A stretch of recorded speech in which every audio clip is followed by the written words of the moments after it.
몸은 하나인데 많은 지체가 있고 몸에 지체가 많으나 한 몸인과 같이 그리스도도 그러하니라.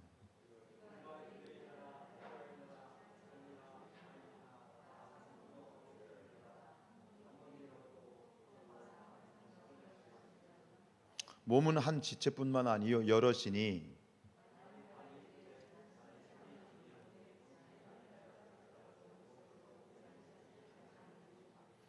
또 귀가 이르되 나는 눈이 아니니 몸에 붙어 있지 아니하였다 할지라도 이로써 몸에 붙지 아니한 것이 아니니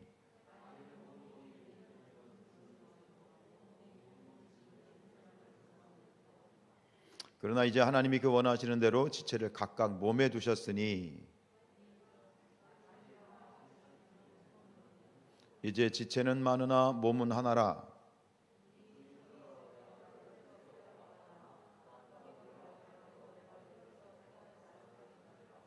그뿐 아니라 더 약하게 보이는 몸의 지체가 도리어 요긴하고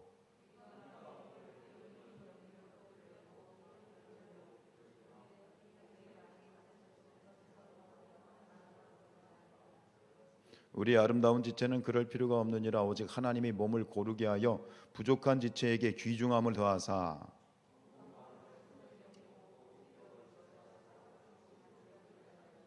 만일 한 지체가 고통을 받으면 모든 지체가 함께 고통을 받고 한 지체가 영광을 얻으면 모든 지체가 함께 즐거워하느니라. 하나님이 교회 중에 몇을 세우셨으니 첫째는 사도요, 둘째는 선지자요, 셋째는 교사요, 그 다음은 능력을 행하는 자요, 그 다음은 병 고치는 은사와 서로 돕는 것과 다스리는 것과 각종 방언을 말하는 것이라.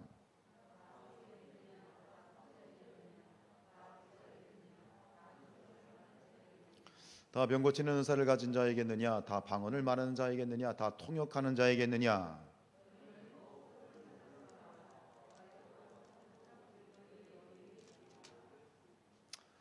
할렐루야. 네, 또 이 새벽에 함께 예배하는 모든 분들에게 하나님 은혜가 함께 하시길 축복합니다. 겨울은 겨울입니다. 보니까 계속 또 내일은 또 그냥 하루 종일 영하권인데 이 추운 날씨 가운데에서도 주님에 대한 사랑 막지 못하시는 것 같습니다. 주님 은혜가 다시 한번 함께하길 축복합니다. 오늘 본문은 이제 하나님의 하나의 몸 그리고 하나의 몸 안에 붙어 있는 여러 가지 지체들을 교회에 비유해서 이제 그 교회에 대한 이야기를 하는 것인데 우리가 큰 맥락에서 보면 이제 12장, 13장, 14장은 이제 앞에서부터 11장부터 이어지는 이 교회 고린도 교회의 예배 가운데 있었던 문제, 공적인 예배 가운데 있었던 세 가지 문제 중에 세 번째인 이 성령의 은사에 대한 문제를 다루고 있는 것이죠. 즉 여기 지금 이제 몸과 하나의 몸과 여러 지체에 대한 이야기도 결국은 무슨 얘기냐면 성령의 은사를 주신 목적을 밝히고자 하는 그런 뜻에서 지금 이 말씀이 기록이 되어 있습니다. 그런데 오늘 이 본문은 이렇게 끝이 납니다. 자, 12장 31절 시작. 너희는 더욱 큰 은사를 사모하라 그랬습니다. 더욱 큰 은사를 사모하라. 더욱 큰 은사, 그게 뭘까요? 더욱 크다라는 말은 제가 볼 때는 가장 크다라고 말할 수 있을 것 같아요. 은사들 중에 가장 큰 은사, 뭐 예언도 하고, 통변도 하고, 방언도 하고, 병도 고치고 아주 놀라운 은사들이 있는데 그 많은 은사들 중에 가장 큰 은사, 더욱 큰 은사, 그 은사는 어떤 은사일까요? 그 은사를 이제 12장 끝나고 뒤 13장에서 그 은사를 소개하는 거예요. 고린도전서 13장 하면 무슨 장? 사랑장. 무슨 얘기예요? 은사 중에 최고는 뭐다? 사랑이다, 이 말을 하고 싶은 거예요. 이 고린도 교회의 예배 가운데 있었던 세 가지 문제, 첫 번째는 예배 시간에 예배표를 쓰는 문제, 두 번째는 성만찬에 관한 문제, 그리고 마지막으로 이 성령의 은사에 대한 문제인데 어쨌든 간 이런 문제로 제기된 원 기능을 하지 못하고 역기능을 하고 있는 이러한 문제들에 대해서, 예배 안에 발생되는 문제들에 대해서 공통적으로 그 문제를 해결하는 방법은 결국 하나야. 똑같은 것 같아. 무엇이다? 사랑이라고 하는 것이죠. 예배 가운데 우리 공동체 안에 사랑, 하나님은 사랑이시다. 하나님은 사랑이십니다. 예. 그 사랑이 사실은 뭐 여기서 나와 있는 이 예배의 문제뿐만 아니라 우리 삶에서 벌어지는 또 신앙 안에서 있어지는 모든 오만 가지 문제의 대답은, 해결책은, 키는 결국 뭐다? 사랑이다라고 하는 것을 여기서 우리가 잠시 발견을 할 수 있는 것 같습니다. 여러분, 이 세상에 문제가 없는 교회는 존재하지 않습니다. 몇 번 말씀드렸던 것처럼 문제 없는 교회를 찾으신다면 아예 포기하시기 바랍니다. 어떤 사람이 뭐 들어보셨을 만한 예화인데, 어떤 성도가 목사님을 찾아왔다는 거죠. 목사님에게 묻습니다. 요청을 합니다. 목사님, 제가 교회를 찾고 있는데 정말 문제가 없는 완전한 교회를 저에게 아시면 소개하여 주십시오 라고 요청을 합니다. 근데 그 목사님이 얘기하기를, 저는 그런 교회를 모릅니다. 성도님이 한번 열심히 찾아보세요. 그런데 제가 한 가지 부탁드리는 것은, 만약에 그런 교회를 찾으면 성도님은 절대 그 교회 출석하시면 안 됩니다. 왜 그렇습니까?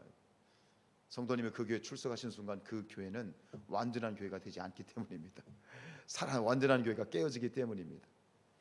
이 이야기가 우리에게 주는 그런 의미가 크지요. 이 세상에 다만 문제가 없는 곳은 딱 두 군데가 있다고 저는 생각합니다. 첫 번째는 무덤이고, 또 한 곳은 천국입니다. 그죠? 여러분, 하나님 여전히 우리 안에, 이 교회 공동체 안에 여러 가지 문제가 있고 불완전하지만, 그러나 우리 아버지 하나님은 이 교회를 향한 꿈을 여전히 가지고 계십니다. 교회를 향한 기대감이, 하나님은 그 기대감을 포기하지 않고 계십니다. 왜냐하면 이 땅에 있는 교회는 저 천상에 있는 교회, 천국의 교회를 보여줄 수 있는 거울이기 때문에 그렇습니다. 즉 여전히 하나님께서는 교회에 대하여 기대를 갖고 계시고, 이 교회를 통해서 하나님은 마지막 때까지 일하십니다. 그래서 요한계시록 2장 3장에 보면 가장 먼저 그 계시를 1장부터 보면 그렇잖아요. 마지막 때의 계시를 누구에게 보여주셨습니까? 교회에게 보여주셨습니다. 그리고 소아시아 7교회를 통해서 전체 소아시아 7이란 7이라고 하는 상징의 숫자를 써서 결국 모든 이 땅에 있는 교회들에게 마지막 비밀을 알려주셨고, 또 교회를 통해서 마지막에 하나님의 구원의 역사를 완성하시겠다라고 하는 매우 진지한 그런 사인을 우리에게 보여주셨습니다. 여전히 불완전하지만 우리가 성령 안에서 천국을 꿈꾸는 교회, 성령 안에서 완전을 추구하는 교회, 그런 교회, 그런 성산교회가 되길 축복하고, 오늘 그런 교회를 향한, 그런 교회를 되기 위한 하나님의 꿈, 하나님의 기대, 하나님의 어떤 계획을 우리가 실현시키기 위해서 우리에게 어떤 교훈이 필요할까? 오늘 사도 바울의 교훈을 몇 가지로 나누어 보고 싶습니다. 첫 번째, 교회에 대해서 우리가 알아야 될 건 뭐냐? 교회는 한 몸이다. 이 한 몸이다라고 하는 것, 여기서 한 몸이면서 다양한 지체를 가졌기 때문에 한 몸은 단일성이고 다양한 지체는 다양성이다 그랬는데, 여기서 핵심적인 건 뭐냐면, 한 몸이라고 하는 건 뭐냐? 이것은 유기체, 유기체는 뭐예요? 살아있다라는 그런 의미를 가지고 있지요. 오늘 12절 말씀 읽습니다. 시작. 몸은 하나인데 많은 지체가 있고, 몸의 지체가 많으나 한 몸인과 같이 그리스도도 그러하니라. 오늘 이 말씀 본문이 여러분들에게 굉장히 익숙한 말씀인 걸로 생각이 됩니다. 많이 들어보셨을 텐데, 오늘 사도 바울은 이 참된 교회의 모습, 하나님이 꿈꾸시는, 하나님이 기대하시는 교회의 모습을 이 몸에 비유하고 있는 거예요. 어떤 몸? 우리 육신이 한 몸이지만, 하나의 몸이지만, 이 하나의 몸에는 여러 가지 많은 지체가 있고, 그 지체들이 각각의 고유한 기능을 함으로써 이 몸이 온전하게 움직이는 것처럼 교회도 그러한 구조와 시스템을 가지고 움직여야 된다. 단순한 원리이지만 이것이 우리 실제적인 신앙생활에서 제대로 기능을 발휘해야만 이 교회가 교회되는 것이고, 이 교회를 통해서 하나님께 영광을 올려드릴 수 있다라고 하는 이 단순한 진리와 메시지를 다시 한번 우리에게 강조를 하고 있습니다. 우리 몸에는 다양한 지체들이 있습니다. 다리가 있고 손발이 있고 머리가 있고 눈, 코, 입이 있고 여러 가지 보이는 그런 몸들뿐만 아니라 보이지 않는 그런 오장육부, 폐부, 심장, 관절과 골수 여러 가지 안 보이는 그러한 이 속에 있는 것들도 많이 있지요. 각각의 기능이 다 고유합니다. 서로 겹치는 게 없어요. 그러면서도 너무너무 각각의 기능이 중요합니다. 근데 문제는 뭐예요? 이 하나하나가 다 중요해. 손도 중요하고 발도 중요하고 모든 기능 하나하나가 다 중요해. 중요한데, 너무나 중요한데 그것이 몸에서 분리되는 순간, 몸에서 떨어져 나가는 순간 그것은 무용지물이 되는 거예요. 이 손발이 너무너무 중요하잖아요. 근데 몸에서 이것이 절단되어지는 순간 이것은 쓰레기가 되고 구역질 나는 것이 되고 엽기적이 되는 것이. 한번 생각을 해보세요. 몸에서 분리되어 나온 눈깔, 뭐 몸에서 잘려진 뭐 손, 이 머리가 갑자기 저 혼자 막 돌아다녀? 이거 공포 영화지. 이건 뭐 엽기적이지. 사실 그럴 수도 없어요. 그리 할 수가 없어. 왜? 몸에서 분리되는 순간 그 모든 지체는 뭐가 되는 거예요? 죽은 것이 되고 생명이 사라지기 때문이지요. 즉 이 지체라고 하는 건 뭐냐? 몸에 붙어 있을 때만 살아있는 존재가 돼. 오만 가지 지체가 있지만 이 관계가 뭐냐? 이것이 그리스도와 성도, 우리의 관계야. 그리고 이것이 교회와 성도의 관계이고, 그리고 이것이 또 성도와 성도의 관계인 거예요. 우리가 신앙생활하는 모든 영적인 관계의 비밀이 바로 몸과 지체와의 관계 안에 있는 것이라고 하는 것이죠. 우리 27절 말씀 읽습니다. 시작. 너희는 그리스도의 몸이요 지체의 각 부분이라. 나의 안에 거하라. 찬양하셨죠. 주님 안에 거한다는 것은 단순히 그 안에 머물러서 그의 말씀을 듣고 그와 교제하는 차원이 아니에요. 주님 안에 거한다는 것은 무엇과 직결된 문제예요? 생명과 직결된 문제예요. 주님 안에 거할 때에 우리가 살 수 있는 거예요. 주님 안에 머물 때에 우리가 살아있는 거예요. 주님 안에 머물지 못하고 떠나게 되면 뭐가 되는 거예요? 죽어있는 존재가 되는 거고 무용지물이 되는 거고, 그것은 마귀 사단의 밥이 되는 것이네요. 아무런 의미가 없는 거예요. 주님 안에 거하지 못하고 주님 안에서 떠나게 되면 우리는 무용지물이 되는 것이다. 이것이 오늘 이 몸과 지체가 보여주는 이러한 유기체라고 하는 관계성 속에 보여주는 매우 중요한 영적 원리이지요. 여러분, 우리는 주님 안에서 뭐가 되었느냐? 유기체가 되었단 말은 뭐예요? 생명 공동체란 얘기예요. 이제 이 관계가 교회와 성도, 성도와 성도, 뭐 교회, 이 교회라는 말 자체가 바로 성도들의 모임이니까요. 이 공동체니까요. 이 관계성 속에서 우리가 한 교회의 한 몸이 되었다는 것, 그리스도 안에서 한 교회가 되었다는 것은 이제부터 우리는 운명 공동체다, 우리는 생명 공동체다 라고 하는 그런 이 것으로 우리가 받아들일 수 있어야 돼요. 이걸 다르게 표현하면 뭐예요? 내가 있기 때문에 내가 있는 것이야. 당신이 존재하기 때문에 우리 안에서, 여러분이 존재하기 때문에 내가 존재하는 거예요. 제가 담임 목사로 있는 이유는 여러분들이 있기 때문에 제가 담임 목사가인 거예요. 이곳에서 떠나면 저는 저의 존재에 지금 가지고 있는 이유가 없어지는 거예요. 여러분, 네가 아프면 나도 아픈 것이고 네가 죽으면 나도 죽는 것이야. 이것이 바로 우리 교회가, 지체들이, 성도들이 함께 가져야 될 그러한 운명 공동체로서의 공동체 의식입니다. 지난 주일에 여러분 예배 드리면서 다른 주일 예배하고 조금 다른 뭔가를 혹시 여러분들 발견하셨나요? 아주 작은 변화였는데, 전혀 광고 없이 진행된 변화였는데 느끼셨다면 좀 감사해요.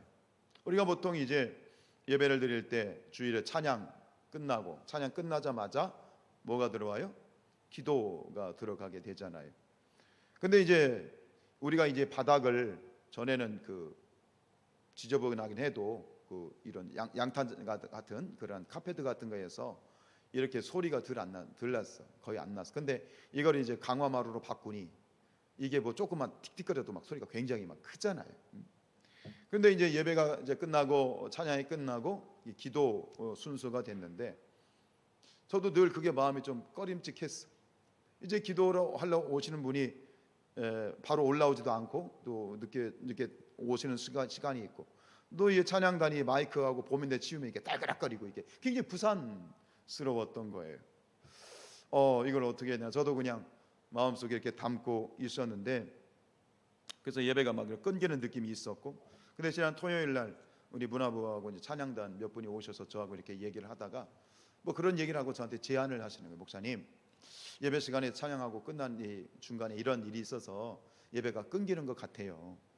그래서 저희가 함께 논의를 하고 기도를 했는데, 목사님 이렇게 했으면 좋겠습니다 그러면서 제안을 하시는 거예요. 그래서 이 찬양이 이제 끝나면 이제 찬양단이 들어가지 않고 기도자가 기도할 때까지 함께 있다가 기도가 끝나고 피아노 반주가 나갈 때, 키보드 반주가 나갈 때 같이 나가면 자연스럽지 않겠느냐. 그리고 한 가지, 기도자가 찬양 끝나면 나오는 것이 아니라 제가 이제 임예송할 때 들어오잖아요. 그때 같이 기도자가 들어와 있다가 바로 뒤에 있다가 바로 기도에 들어가면 예배의 흐름이 좀 좋고 예배가 은혜스러울 것 같습니다. 제가 그 얘기를 듣는데 굉장히 마음이 좋더라고요. 여러분, 내가 불편하면 다른 분도 불편한 거죠. 그죠? 내가 예배 가운데 이런 불편함이 있고 이것이 마음에 조금 꺼림칙하면 다른 성도들도 그런 말미암아 예배에 집중하지 못하게 되는 거잖아요. 근데 그것을 가지고 고민을 하고 함께 대화를 하고 적극적으로 그것을 풀어갈 수 있는 대안과 해결 방법을 저에게 제시를 하시는데 너무 마음이 좋았어요. 여러분, 주일날 어때요? 굉장히 자연스러웠죠? 뭐 별로 인정하고 싶지 않으세요? 굉장히 자연스럽더라고요. 그래서 제가 한 가지를 더 주문을 드렸어요. 그런데 이 문제는 찬양단만의 문제가 아닙니다. 이것은 예배부와 상의를 하셔야 됩니다. 왜? 기도자는 누가 주관을 하는 거니까. 예배부에서 함께 인도해 주셔야 되는 거니까. 그래서 아마 이제 예배 부장님한테 연락을 드려서 함께 이렇게 협력을 하고 이렇게 예배를 좀 자연스럽게 진행을 하신 것 같아요. 너무너무 좋더라고요. 이게 교회죠. 각자의 하나님이 맡겨주신 역할과 자신의 어떤 이 지체로서의 자리에서 결국 추구하는 건 뭐예요? 내 역할이 아니라 이 모든 것들이 합력해서 하나의 몸을 이루는 것, 즉 그리스도의 몸을 이루는 것, 그리스도의 하나님께 영광을 올려드리는 예수 그리스도를 드높이고 나타내는 것이 우리 모든 성도들의 합력하여 선을 이루는 그런 궁극적인 목적이겠지요. 이것이 교회의 아름다운 모습이고 진면목입니다. 이것을 시편 기자는 이렇게 표현했습니다. 시편 133편 1절 시작. 보라, 형제가 연합하여 동거함이 어찌 그리 선하고 아름다운가.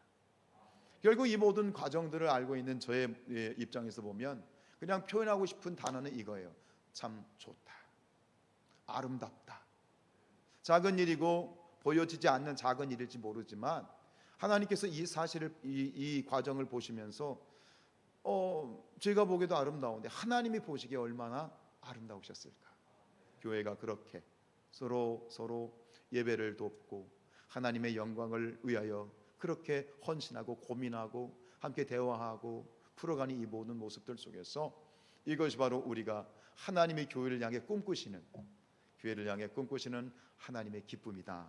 저는 그렇게 믿습니다. 사랑하는 여러분, 그런 말 있죠? 옛날에 드라마에서 나왔던 카피, 아프냐? 나도 아프다. 뭐 그런 말이 있었잖아요. 이게 교회입니다. 내가 힘들면 다른 성도도 힘든 것이고, 내가 불편하면 다른 분도 불편한 것이고, 내가 기분이 안 좋으면 그 사람도 기분이 안 좋은 것이고, 또 내가 좋으면 그도 기분이 좋은 것이죠. 이렇게 하나의 운명 공동체, 하나의 생명 공동체, 모든 것이 함께 내게 영광이면 그게도 영광인 것이고, 이 모든 것을 함께 할 수 있는 그러한 어떤 아름다운 이 성산 교회의 모습이 날로 새로워지기를 주님의 이름으로 축복합니다. 우리 함께 따라해 보시죠. 당신이 있기에 내가 있습니다. 당신이 있어 내가 아름답습니다. 이것이 교회입니다. 할렐루야. 두 번째는 뭐냐면 각자에게는, 우리 모두에게는 하나님이 정하신 다양한 역할이 있다라고 하는 것입니다. 우리 18절 말씀이요. 시작. 그러나 이제 하나님이 그 원하시는 대로 지체를 각각 몸에 두셨다.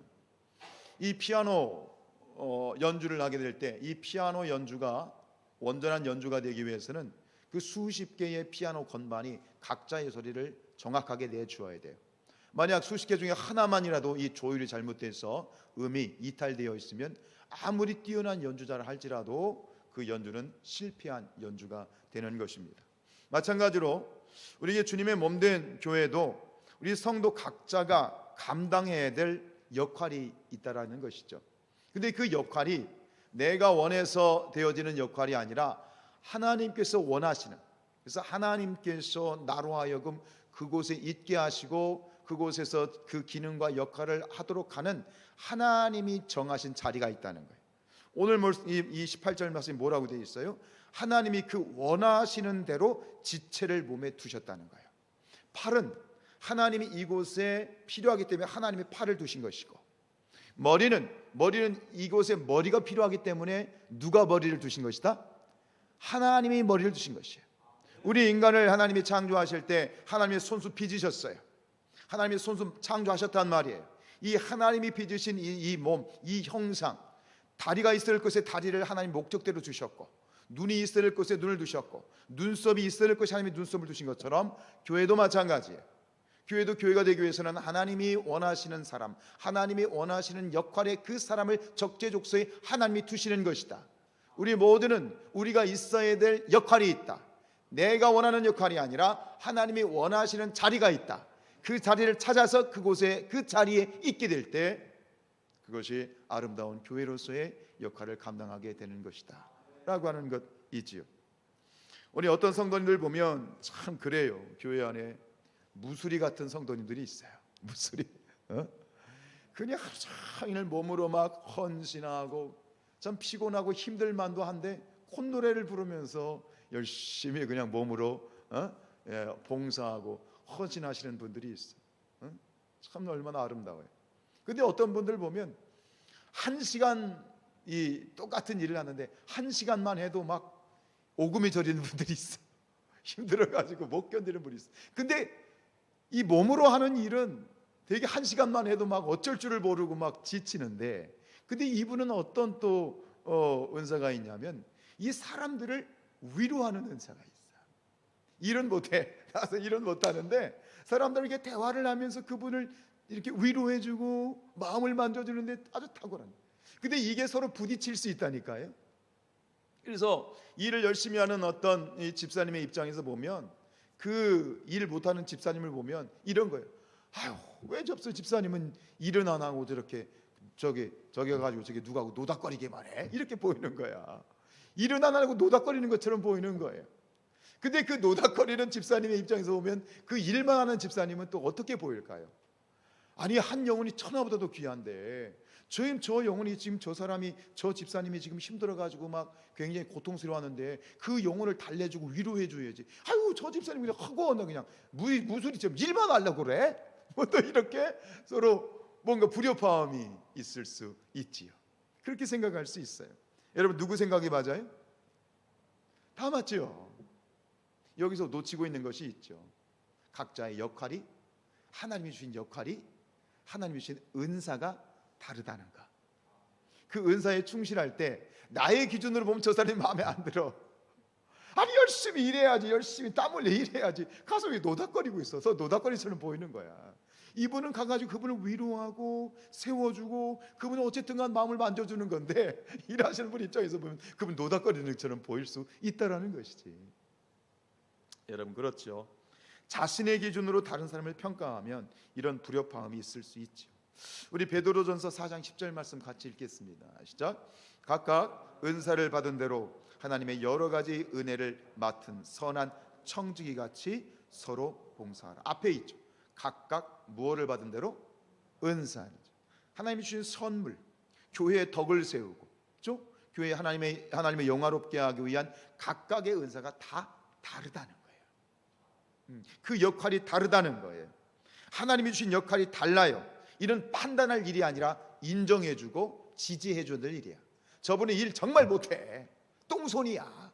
일단 손만 대타면 망가져. 근데 그분은 이 뭐를 사람을 위로하고 세워주는데 기가 막히는 거야. 그 역할을 할 수 있도록 인정해주면 돼. 이것이 바로 각각의 주신 하나님의 고유한 역할을 우리가 지지해주고 세워져 가는 것 있지요.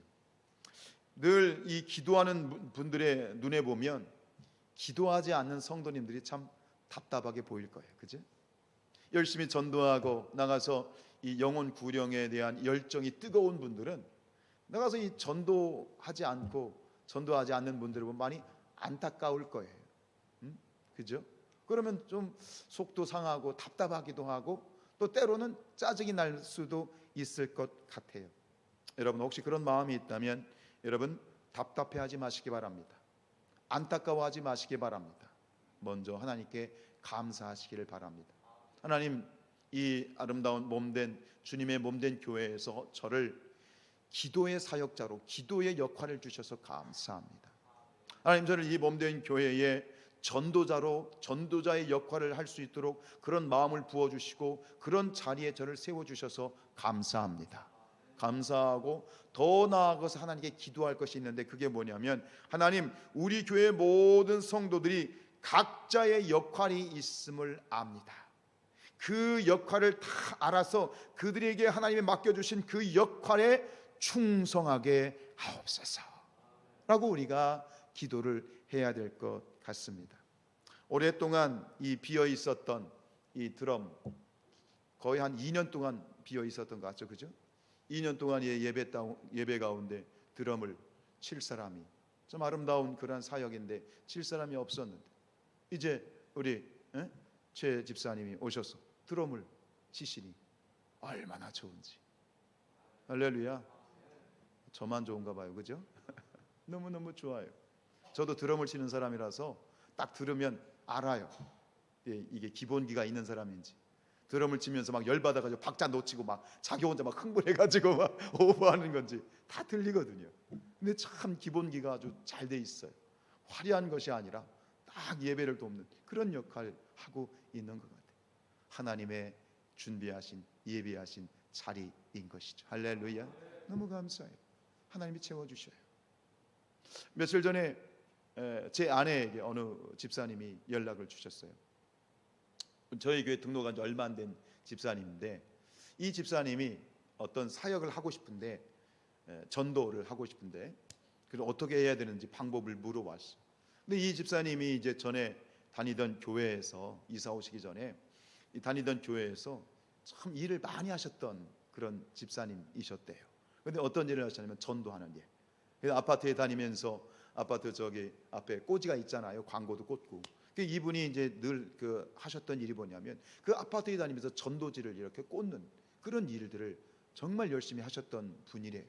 근데 성산교회 와서는 이제는 좀 조용히 지내야지. 그러고 난 잠잠하리라. 뭐 그렇게 있었던 분인데, 근데 하나님이 마음을 주셔가지고 이게 가만히 있을 수가 없는 거야. 괴로운 거예요. 하나님이 그냥 야 너 그러면 안 돼. 뭐 이러면서 막 하나님이 추궁하셨나 봐요. 그러니까 너무 마음이 괴로워서 안 되겠다. 내가 여기서도 하나님이 주신 이 나의 이 사명, 내가 전도를 해야 되겠다. 그래가지고 어떻게 해야 되는지 몰라서 이제 아내 문의를 해서 이제 우리 이민수 권사님한테 연결을 해드렸는데 할렐루야, 감사하죠. 자신의 역할이 있는 거죠. 내가 조용히 있으리라. 이게 아니에요. 여러분, 인싸란 말 들어보셨나요? 인싸? 아싸란 말 들어보셨어요?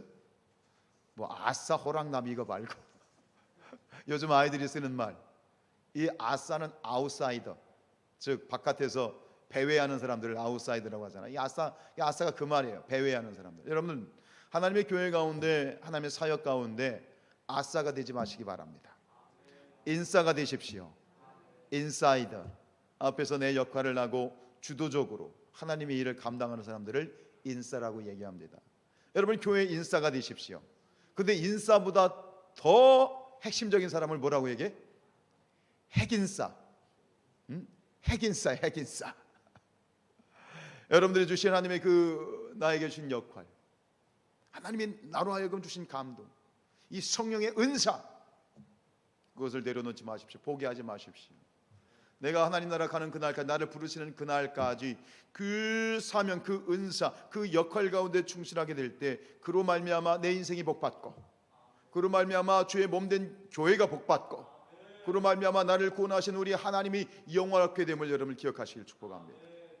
하나님 앞에 이 교회 공동체의 인싸가 되십시오. 더 넘어서 핵인싸가 되십시오. 그를 통해서 여러분들의 삶이 축복되기를 주님으로 축복합니다.